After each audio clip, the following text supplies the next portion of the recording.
Financial rang sa umawo nung bay ang babro pami. Financial rang sa umawo nung bay ang babro pami. Ali palirasi nung suya umotumi. Dut se chaka oha, dut se chaka oha. Nang paran bro no tuy nang tuy ka ilahoy nai. Boya ken nung no ang le sole lahoy nai. Ang mga ni chong kena ho chakri nang nai. Ang mga ni chong kena ho klaga ho nang nai.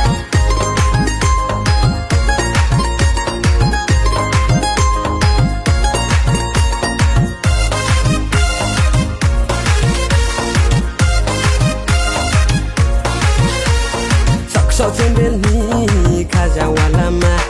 Sok cembel ni kaja walama. Joto ham yo mo ang le nung nori ha. Kapang maya boy ang le nung nori ha. Nagrati kagrati oh pala ha. Nagrati kagrati oh pala ha. Nang paran bro no tuy nang tuy ka ilahoy nai. Boya ken nung no ang le sole lahoy nai. Nang paran bro no tuy nang tuy ka ilahoy nai. Boya ken nung no ang le sole lahoy nai.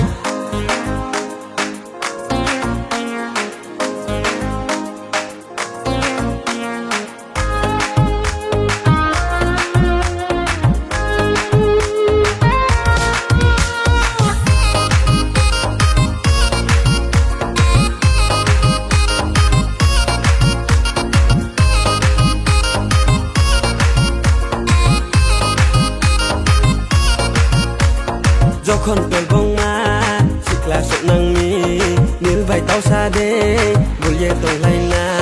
Jokhon pelbong ma sikla sok nang mi nil bai tau sa de bulye tong lai na. Toya hane chong pai nai ne nang bai tong ni hiye. Toya hane chong pai nai ne nang bai tong ni hiye.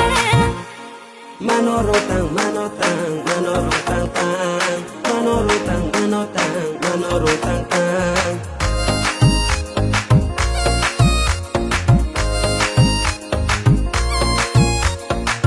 Financial rang sa umawo nung bay ang babro pami.